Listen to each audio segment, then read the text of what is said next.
Okay, guys, more than anything, this is kind of a tryout.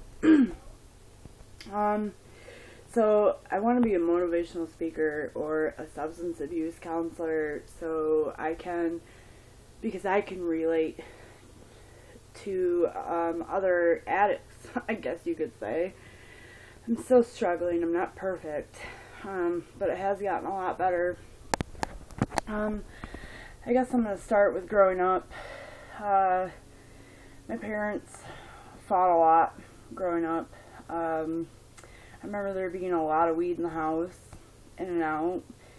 My mom got into pills when I was probably 13, lived on Grand River in Howell, and I remember my brother got into a really bad car accident when he was 15 and had to be on Percocets and Vicodins and who knows what else. And I think that's what started with my mom getting high. So I'm like, 12, 13 years old, and I see my mom nodding at the kitchen table. What the fuck is this bitch on, So, my brother was 5 years older than me, and I kind of followed in his footsteps and started hanging out with his friends, drinking and taking pills, smoking weed.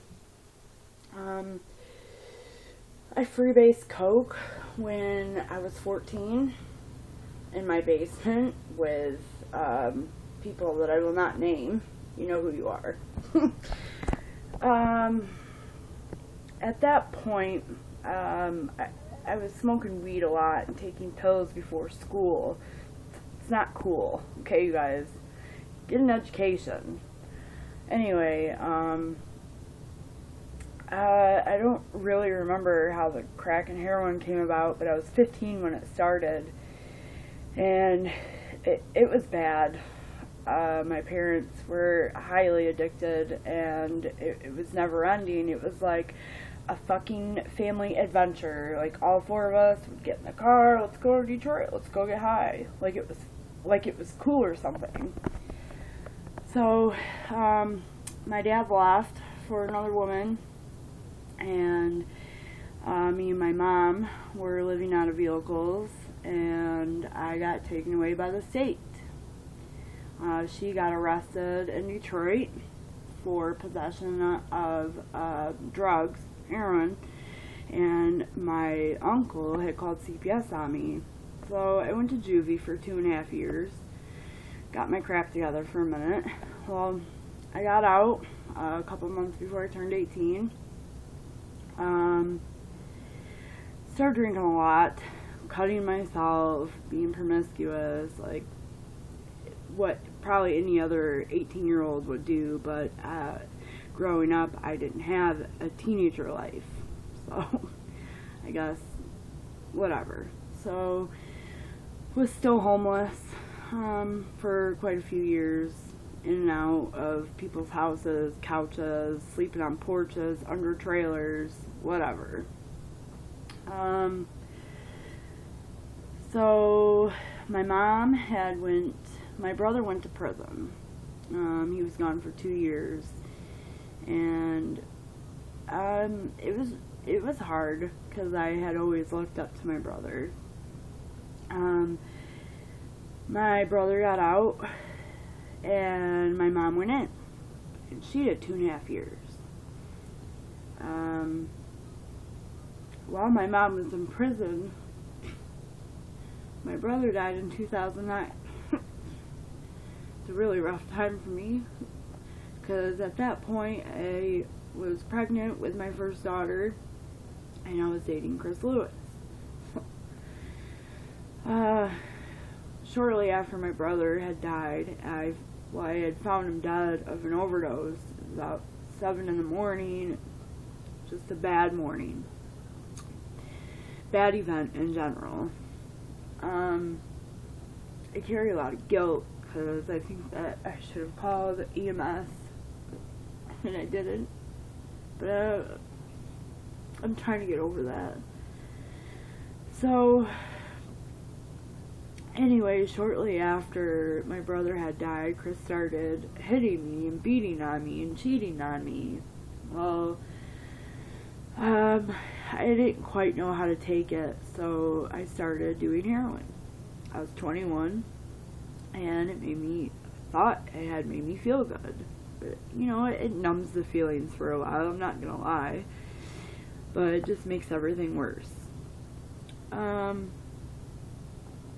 So I got my mom got out of prison about a year after my brother had passed, and I was still on it, hardcore, doing drugs, in and out of jail. Like, it was a bad time in my life. I had lost my daughter to the system. I'm not gonna say that I was a bad mother, just made bad decisions. Needless to say, she's been adopted out. About a year later, I got pregnant with my son, and I had used for a majority of the time. So when I had him, I was dirty. He got taken too. Luckily, he's living with his sister, and you know, I just hope that they're having a good life, and I just wish that I could take those things back and try to be the mother that I should have been. So 2012, I did good for about 5 months. I removed myself from Brighton and from the chaos, but I was living with a woman who was absolutely crazy. I don't want to blame her for my relapse, but I want to say it was a huge part of it. She just had too many problems of her own and was drinking and on duster really bad, and I caved. So heroin started becoming an everyday thing for me again after 5 months of being on the Suboxone program. Needless to say, I caught some charges. I got in pretty deep. Like, I was doing things that nobody should ever do. I've seen and heard and done things. I mean, I lived in Detroit for 2 years, for God's sakes. Anyway, I want to back up a little bit and say that in that summer that I had after my daughter got taken in 2010, excuse me, I was introduced to meth. I got into that pretty hard for about 3 months, but luckily that didn't stick around. I didn't need another addiction besides, you know, crack and heroin as it was. So back to 2012, I got in trouble for using someone's credit card, and I was supposed to do a year and a day in prison, but luckily the judge knew what kind of past that I've had, and you know, with family history with substance abuse, and he asked me about rehab. I said I would give it a shot. So I did about 8 months in the county and 3 months rehab. I've been out since October. My mom died about a week after I got out.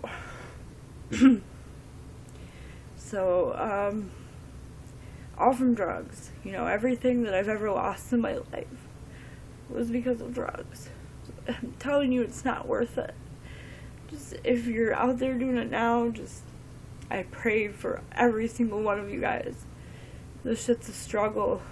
It really is. Like, I'm not perfect. I'm never going to say that I am. But, you know, I've done what I always did to cope with it. But I'm doing better. Slowly. I'm trying to pick myself back up. Got a job.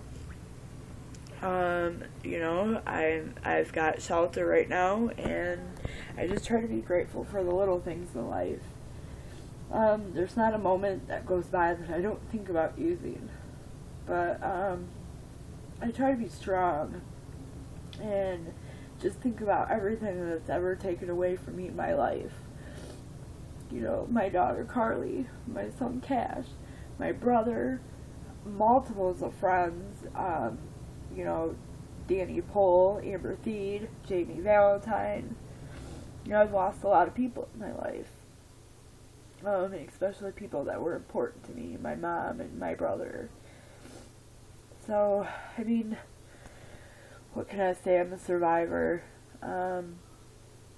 So, really, this video was just a tryout, and I hope you guys enjoyed it, and I hope that this reaches out to someone, and someone that might need to hear the story hears it. You can find me on Facebook, talk to me about anything. I'm not the best person to give advice, but I can try to help and I can listen, and I think that's what matters. Usually when people are using, it's a cry out for help, and that was mine. Well, I hope you guys enjoyed a part of my story. Let me know what you think.